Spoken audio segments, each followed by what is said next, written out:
everybody. Welcome to Bottom Line with Bob and Kendel Ehrlich. Well, it looks like we're on to the next holiday. I think it's St. Patrick's Day for your St. Patrick's Day list. Perfect gift, St. Patrick's Day. The original, unconventional, and inconvenient, Donald Trump and his mega movement by Governor Bob Ehrlich to my left. And I do not make you call me Governor Bob Ehrlich at home either, do I? You don't. No, it's much more casual. Yes, absolutely. Anyway, please get your copy. You will be very informed. You'll feel better. You'll know there are like-minded people out there. So go ahead and get that and go to bobehrlich.com to feel the same way. You are the best pitch woman I've ever heard with this book. We're doing a lot of events up and down the East Coast now, wintertime, springtime. The book is done very well. Certainly, we would encourage you, if you've not read it, secure the book. It's not sycophantic. It's not what it is a detached, independent view of that president, that time, that era, his policies. MO, those policies, that agenda, his successes, his failures. Again, it's been well received on both sides of the aisle, which was my purpose here. There's enough sycophantic books about the president. There's enough We Hate Trump books out there. This was meant to be, hey, this is his place in history. This is what he meant. And most importantly, this was that agenda and what that agenda means for the future, not only of the Republican Party, but also the country. Personally, I miss him. Every time I go to the gas station, I really miss him. Missoni's. Have a meal at Missoni's for and the buy holiday. A book. Read a book at Missoni's. Before St. Patrick's Day, go to Missoni's and have a meal. After St. Patrick's Day, go and have a meal. Missoni's restaurant address? 8833 Bel Air Road. Perry Hall, Maryland. Please go introduce yourself. Please tell them. Chris is probably working at that day. She works there all the time. Chris Missoni. Yeah, tell them who sent you. The Missonis are like family to us, have been for many, many years. Worked together on campaigns in Congress and as governor, and now during my post-governor stint at a major law firm in D.C. Harvey Eisenberg is our guest this week, doing his first retirement interview. And you don't get any dollars for this, my friend. No dollars. I don't? Yeah. I'm leaving. I'm not going to get into this man's resume. Suffice to say that he is a career prosecutor, AUSA as they're known, but I got to know Harvey during my tenure as governor. Had we met prior? In Congress we had met, but we really didn't know each other. I think we've had a passing acquaintance that time, but we really got to meet actually the first DHS warning. We had a financial sector warning, and Dennis Schrader, your Homeland Security advisor, after a all-nighter at the FBI looking at the intelligence, got to your place on Sunday morning. And that's when I first met you there, and that's where we sort of bonded. We bonded, we formed a friendship, and for the last 20 years, Harvey has been the person in charge of your safety. You didn't even know it. Post 9/11, let's go back to 9/11, Harvey. What were you doing that day? That when you awakened on 9/11, what was the scope of your responsibilities? At that point, I had stopped being a supervisory assistant U.S. attorney, and I was trying cases again, which was more to my liking, frankly. And I was preparing for trial, a series of commercial armed robberies around the state of Maryland of a defendant who had been found not guilty by a circuit court judge in Howard County. And I asked for permission of the Justice Department and the then U.S. Attorney, Lynn Battaglia, to look into it, because double jeopardy doesn't apply between the two sovereigns, as you know. I was involved with, we flipped about 4 defendants, and the lone remaining defendant was going to go to trial. We were preparing for trial. I was waiting for an FBI agent to bring me someone who was in custody because that person had pled guilty, to prepare that person as we routinely do for trial. Pat Dugan was the agent's name with the FBI. He was the case agent. He called me as the first plane hit the first tower. He got a radio transmission and told me. And I did what you did and everybody else did that Tuesday morning, looked out the window, saw a beautiful day, and said, how could that be? 20-some minutes later, Special Agent Dugan called me and said, second plane, second tower. I said, Pat, we're not preparing for trial. This has got to be a terrorist act. I'll see you. And I just dropped it. I then watched TV in the courthouse where we were housed at the time, where the U.S. Attorney's office was. And for whatever reason, unknown to me to this day, I stopped watching TV, went back to my office, grabbed affidavits for search warrants, grand jury subpoenas, anything I thought I could take, the Title 18, the criminal code with me. And I walked with both arms out to my car, passed by a then federal judge, Fred Smolkin, and told him I was going. And I drove to the FBI. They were in lockdown and almost didn't let me in the building, but they let me in. And that's where I started becoming a so-called expert in first terrorism and then generally in national security. All right, I have chills listening to that. Yeah. Seriously, still to this day. To this day. I'm sure you do too. But I have chills too. And I honestly, I don't know. I'm not embarrassed by it, but I don't know what I did or why I did it that day. Well, you may have heard that I was at the White House as a deputy whip in the House. And when the first plane hit, our meeting was not even interrupted. We were informed of this quote-unquote accident. Once the second plane hit, all hell broke loose at the White House and everywhere else. Now, let's fast forward from that day to what your life became, what your professional life became, because each U.S. attorney post 9/11 was directed to establish an anti-terrorism advisory council. And in Maryland, that meant the establishment of the MCAC. And you referred to it, leaving Congress, becoming governor, becoming familiar with your new position.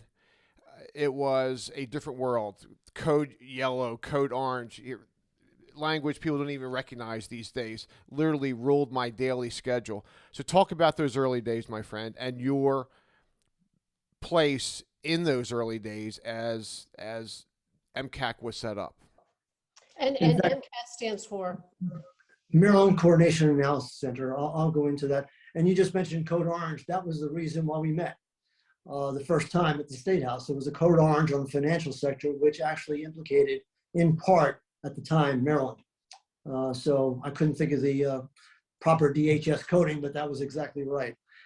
On September 17th, 6 days after the attacks, Attorney General John Ashcroft sent a memo that you just referred to each United States attorney in the country to appoint a senior federal career prosecutor to be the anti-terrorism coordinator. Three things were mandated at that point. I was asked to be that person, the coordinator of the Anti-Terrorism Advisory Council. The second mandate was to share information widely and efficiently and effectively. This is before the 9/11 Commission obviously recognized the deficiency. And that mandate was thrust onto me. Now, I hadn't even had a cell phone until September 11th when the FBI handed me one. So I wasn't the guy to do it. But I then, around October, maybe middle of late October, I had formed an executive committee of the ATAC, the Anti-Terrorism Advisory Council, and discussed the mandate and asked what we could do. I also visited the superintendent of state police at that time, Dave Mitchell, a good friend of mine from back in his Prince George's County police chief in prior days, and found out the state didn't have any system. Long story short, by April of 2003, the executive committee that I had formed of the ATAC, about 8 of the 12 members, went to New York to see what they had going, to see an idea of what sharing information meant. That was the focal, that's New York City after all. We were impressed, and on the train ride back, I opined that we could come back to Maryland and actually do a little bit better job. It's different, New York is different, Maryland's different. We needed to have multi-agencies, multi-disciplines, and have, the term became fusion center. It wasn't known to us in the civilian world at that time. Harvey, let me stop you there, because you're not talking about law enforcement. You're talking about public health. You're talking about emergency planning. You're talking about dozens, hundreds of different agencies. Firefighters, emergency responders, other first responders, law enforcement. In the case of going with the government, the state government at the time, the adjutant general for the National Guard was in charge of emergency management. That's recently changed. Yep. You had public health officials. You had to add everything. If you're really going to do a good job, I felt at the time, and my executive committee agreed, we needed to get all these entities together, and it was not to be focused on any one agency. It was basically a federal task force, is the best way I can describe it, that we formed. But Harvey, you're asking all of these agencies, state, federal, local, to put to place their egos aside, to place bureaucratic inertia aside Right. because the world is now turned upside down. Yes, and it was without funding, I should add. Thank you for the federal mandate without funding. And Homeland Security was tasked with overseeing much of this as well, correct? They didn't exist at that point. Right, I know. So April of 2002, they weren't there. Right. But yes, there was a complication bureaucratically when they were formed, and I can get to that if you want. Yeah, I would like to hear about that down the road a little bit, because I think it contributes to some of the issues and problems that the federal agencies have. Well, let's get to it right now. You're referring to your inability to talk, the inability to talk between agencies, what you learned at that time, which was quite disconcerting to you given your new assignment. Look, when I got to the FBI on that September 11th afternoon, I guess it was, I heard for the first time the letters or the word FISA. And I had to look to the then supervisory agent, Doug Perdue, who retired as an agent in charge of the Pittsburgh field office subsequently. I said, what is a FISA? What are you talking about? He had to teach me in the middle of the night, night after night after night, what FISA was, what the Foreign Intelligence Surveillance Act was, what it meant, what it didn't mean, how it related to criminal conduct, how the wall that we pushed down finally with the Patriot Act and other things. Talk about that wall, Harvey. Blocked it. Well, an anecdote. Somewhere in September of 2001, I remember being in a room and seeing the gentleman I just mentioned, Doug Perdue, and a bunch of other people I didn't recognize as FBI or other law enforcement agents we've been dealing with. And I walked over. And I remember asking a question about, it related to the College Park area where we had then at that point knew and have proven 5 of the 11 of the hijackers, 19 hijackers, had been in that area prior to the attacks. So we were focusing on that area for investigative purposes to stop the follow-on attacks we were sure were going to happen. And I went over and I asked the question. And I don't remember the question, but I do remember getting that knowing looks from 2 of the people, and not Doug, not the FBI agent. Basically, they didn't answer the question. And I said, are you able to answer? And they said, no, sir. And I said, you're not able to, or you're not going to? And it was a really tense moment because I was kind of tired. We were all very tired, stressed out. Basically what they were from the intelligence community. They knew something they weren't going to share. Ultimately, we got the information within an hour of phone calls or whatever. But the wall, look, they were obeying the law. Even in such a dire circumstance, to have sworn officials knowing we were going to be attacked again and nevertheless refusing to violate the law, I think speaks volumes to the integrity of those people and probably but the rest of the intelligence and law enforcement community. That's why I always hate hearing about how we're not to be trusted. On the other hand, the substance here is that information needed to be shared. And ultimately, it came from the White House. The order came out. Forget about that. Basically granting immunity if you're going to violate the law. We needed to act. That's what it was. It was a grant of immunity because they were violating the law. Yes, and the chief law enforcement officer, the president, by constitutional authority, waived that. It was fixed by, what was it, October? The Patriot Act, I forgot, of 2001. Anyway, so that's the wall. And even within the FBI, there are squads of agents dealing in counterintelligence and counterespionage that couldn't talk to the other squads of criminal agents at that time. And that was obviously a problem. Well, that also came down. So that's what I'm referring to. Yeah, and this was a huge public policy issue at the time. Obviously, the prosecutor sitting to my right understands this well. People need to, though, as we look back, lessons learned, that was a huge lesson at the time. Our agencies, the agencies that are in business to protect us need to be able to talk to one another, period. Yes.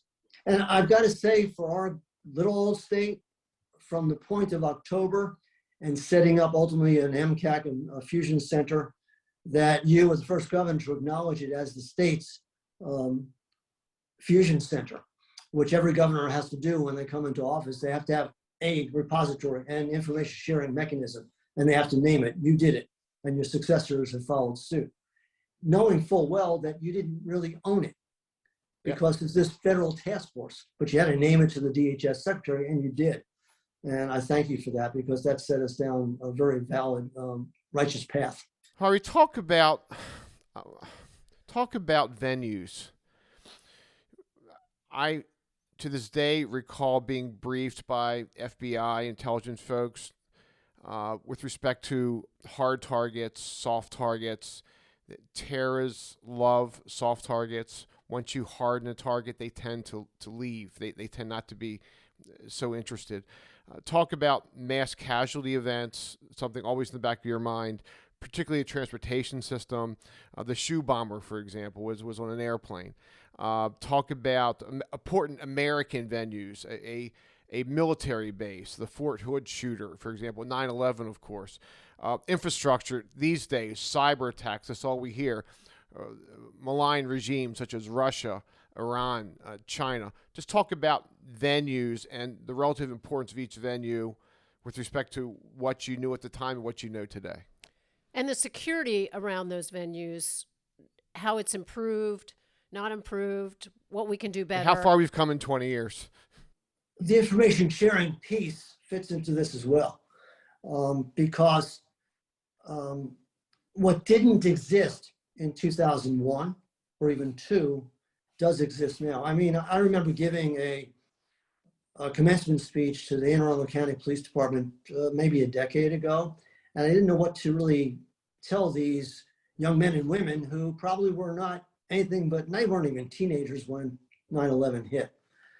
And I recalled for them, and it came to me as should, what they were entering on duty to see, what they were dealing with. A fusion center where they could call in license plate reader systems, the burgeoning of facial recognition, validly done, that they could then use routinely institutionally, was a big deal. And I related to them, and I'll get to your vulnerability question, but this is, I think, important.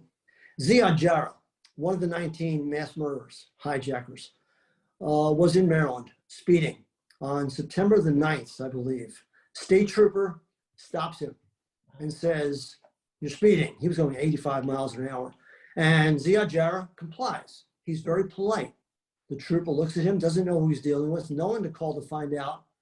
He has no criminal record, and that's all he can check on NCIC. And Ziad Jarrah goes on his way, soon to arrive at Newark International Airport to do what he's going to do. Today, trooper stops Ziad Jarrah, who was on the Terrorist Screening Center's watch list, which didn't exist at the time as one list, exists now. Trooper calls in, and NCIC gets a hit, a silent hit or whatever, call the Terrorist Screening Center. In Maryland, first under your administration and subsequently as well, all state troopers will call the MCAC because they'll have contact. So that trooper, for trooper safety, officer safety, can keep his eyes on whoever he's looking at, who has been known to him now is on the Terrorist Screening Center's watch list. Good idea. Calls maybe backup. MCAC coordinates with TSC. TSC contacts the agent that put in the name, probably an FBI agent someplace, gets them, finds out what. Is it an arrest? Is it, how serious is it? What do you need to know? Well, there have been circumstances, and this is not classified at all, subsequent to that, where troopers have stopped or officers have stopped somebody, and they're told, don't let him know he's on the list. It's mostly a he, it's not too many she's in there, mostly him, and find out where he's going. Find as much as you can. We've actually had a state trooper years ago get the address book voluntarily with consent and read that into his camera in his car. Every contact, every single one, which is very useful. Wow. Now, if to go to the hypothetically, if that happens today and Ziad Jarrah is there and it goes into the system, don't let him know what's going on. I'm going to Newark International Airport. Oh, good. Thank you. Have a good day. And a trooper in New York finds someone else traveling down New York, and the guy says, same issue. I'm going to Newark International Airport. Don't you think, and I guarantee you that Newark International Airport was going to be an alert for those two guys and others today.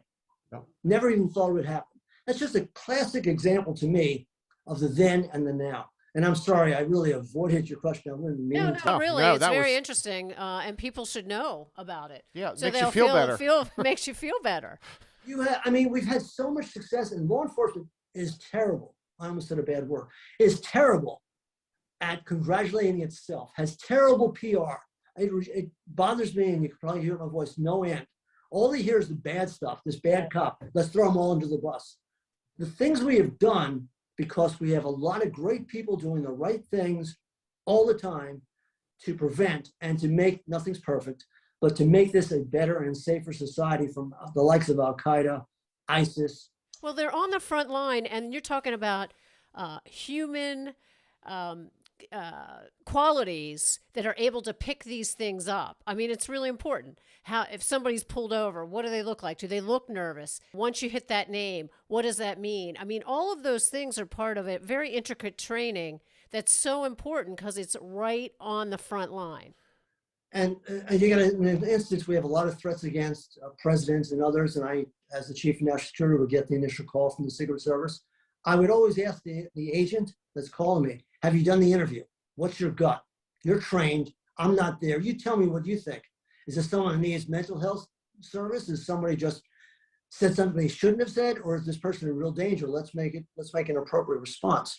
And I do listen to them because you should listen to them. These are hardworking, savvy men and women that aren't perfect, God knows, but they're good. Along the threat matrix here, because you are answering our question, we do appreciate it. We know there are certain things you can't talk about, but generally you mentioned Al-Qaeda, Islamic State, Taliban, non-state actors.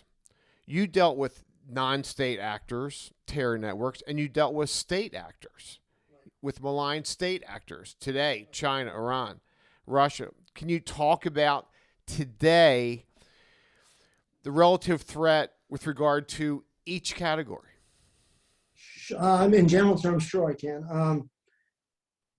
It's probably not going to be a surprise to anyone that reads the newspapers or watches programs or just has common sense that with the fall of Afghanistan and the Taliban taking over and the media having reported over the years that a lot of the Al-Qaeda higher-ups were housed by Iran. And they have left Iran and gone to Afghanistan. Now, what the Taliban will do to control them, if at all, is an open question, I would think. This isn't classified information. This is just me speaking common sense. So that Al-Qaeda Central, is a problem to me.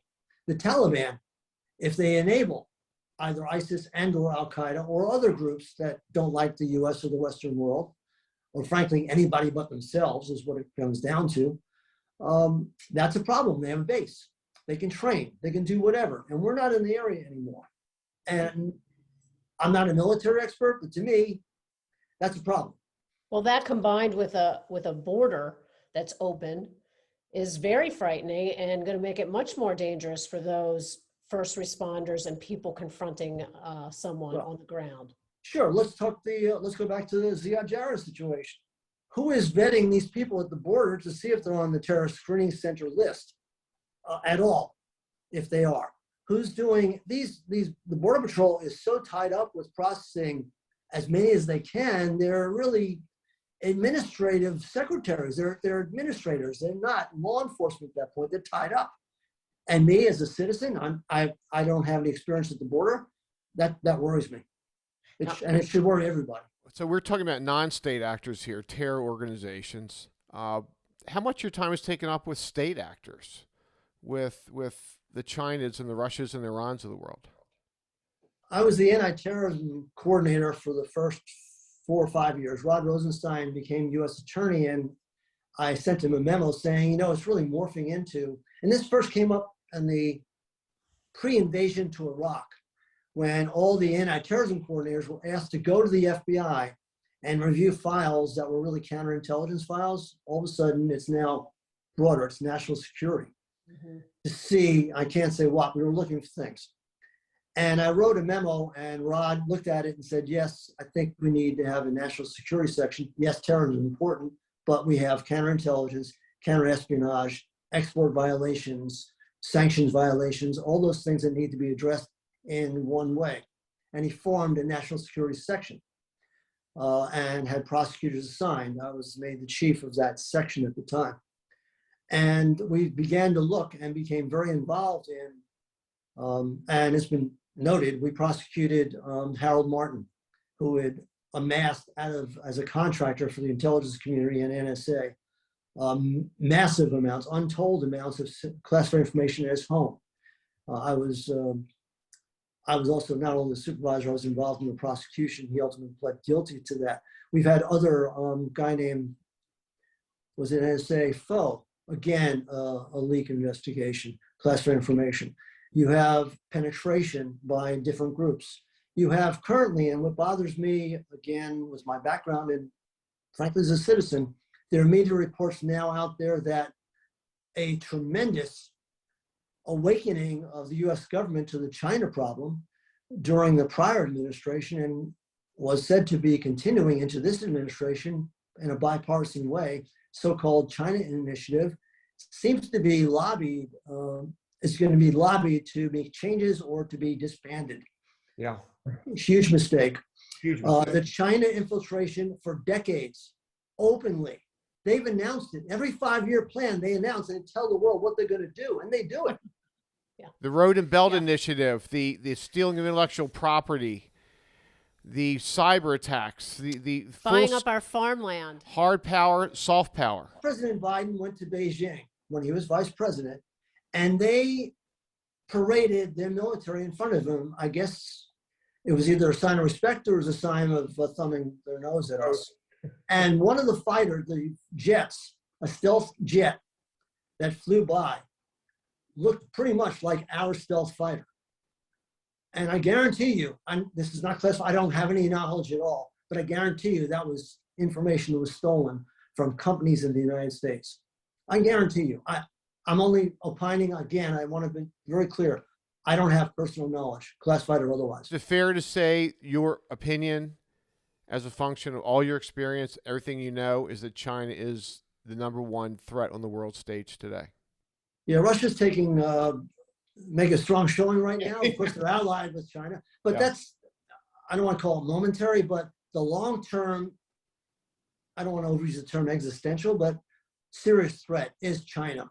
It has made its goal known, as it always has, and we have stood by and watched it. That's why I'm so concerned that this China initiative, which has been characterized as racial profiling, which is ridiculous. Crazy, absolutely crazy. This is the most bipartisan initiative possible. This is, as you allege correctly, the most serious foreign policy issue confronting the government of the United States, the country of the United States, freedom itself. Our way of life, our economy, our ability to stabilize the world, which is a tough job to do, and we've shouldered that responsibility as much as it costs us, very honorably, I think. But there's a danger. Would you rather have China being the stable figure for the world, or the United States of America and its allies? Yeah, not close. Speaking of undermining, I know we really appreciate your time. We have one final question for you. Kendel and I have talked about this an awful lot on the podcast. She, as you know, given her experience, not just as a public defender, prosecutor, someone within the criminal justice system for decades, but also deputy drug czar, a real expert with regard to fentanyl, including issues regarding sex trafficking. It all pertains to the southern border, a porous southern border. Again, what should not be a partisan issue, but has developed into one. From your perspective, again, not just with regard to terror networks, but all the other threats that Kendel talks about all the time, just characterize what you know, what you see today at that border. You earlier referred to how overworked our agents are there, how chaotic it really is today. Your thoughts with regard to what we see and how much better it could be under bipartisan leadership that takes it seriously. I mentioned before, I don't have experience at the border, but actually I do. When I ran the Organized Crime Drug Enforcement Task Force for the Mid-Atlantic region, and for about 6 or 7 years, till 91, I guess it was, I had a chance to visit the border, the San Ysidro port of entry. And even back then, I watched, although it wasn't anything close to now, as dusk came about, and you'd watch the open land, which was Mexico, and you'd see people massing to come over. Now, it was manageable because there weren't that many, and they picked up these people and properly administered the law. So I'm familiar with that. And now I look at what I've seen and what the numbers clearly show. And I say, if I am a spy master, and name your adversary of choice, and I want to send people into the United States, either to do harm or to collect information surreptitiously and to avoid inspections, how do you think I would respond? I mean, really, it's not rocket science. If you're going to be able to smuggle drugs, you're going to be able to smuggle people. That's state actors, and it's also non-state actors. If I'm at Al Qaeda Central doing planning, how would I want to come to the United States? I'm not coming through JFK or BWI. Why would I do that? So it's an overall national security concern from my perspective as John Q. citizen that I am now. You talk about the fentanyl at all? No, I mean, he's just going to agree that that's how we get our fentanyl in, and that's. Oh God, yes. Now it's 100,000. Particularly from China. 100,000 overdose deaths last year. The numbers keep going up. Families are devastated. It's just another weapon. It's actually a weapon that they are using against us. Of course. I mean, how do you justify, how does anyone, forget about, I'm not a politician, as you guys know. How does anybody justify allowing this to happen? How?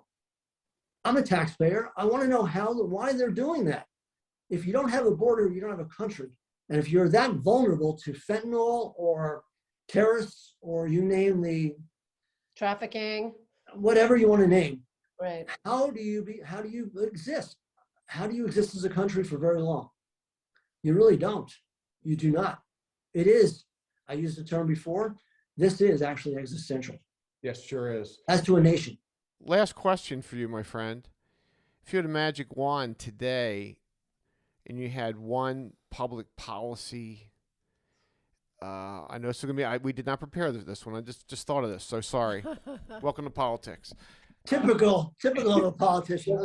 Seriously, if you were, you used to do this to me at briefings. If you were the king, what public policy initiative with regard to a problem today, a real issue today, something that you could, as president, whatever, you could get fixed, what would it be? And realistically, viably? There's no one thing. I mean, there isn't any one thing. Honestly, the first thing I would do, if I could do it, I'd have to be more than just a president. I'd have to be king for a day or emperor. I've talked to congressmen from both parties that have come through, for instance, to view the MCAC and talk to them privately. I've worked for, as you probably remember, several politicians before I became a prosecutor when I was in law school. And the public face of a lot of politicians versus what they privately believe are sometimes two different things. You can have somebody over here talking about defund the police, and they come back and say that they know that's wrong, but they have to say it. If I could just get our political class to speak the truth, wow, and not be hypocritical. And I'm not. This is not about party. Yeah, it's clearly not about party. He said viable. I said I had to be more than just the president. Let me define that for you, my friend. What could happen? No, but your how point, about the border? I would go for the border. Your point, though, but it's the same thing. Your same observation. Well, right. Be honest. Right. Right? Do you really think that people are saying that we shouldn't build some kind of a wall or some barrier in our own border? Don't really believe that we really should have something? Do you think that a good, honest American would not want to have a secure border and then to have good, updated legal immigration in a valid, rational way? Two things at the same time? Okay, that's my solution. You are way too rational for politics, my friend. Way too rational. Boy. And that's why I was a prosecutor for 40 years. What a great career you've had. On a personal note, we can't thank you enough for this. You've just retired. There are a million people still reaching out to you. No one's ever going to thank you because most people don't even know what you did on a daily basis. We do. The Ehrlichs do. I certainly do as a former governor. Cannot thank you enough. You're a true patriot, a real friend. Thank you for your service, buddy. Thank you, Governor, and thank you, Kendel. I really appreciate the time. And thanks for listening, everybody. Please go to bobehrlich.com. You'll just feel better. Godspeed, everyone.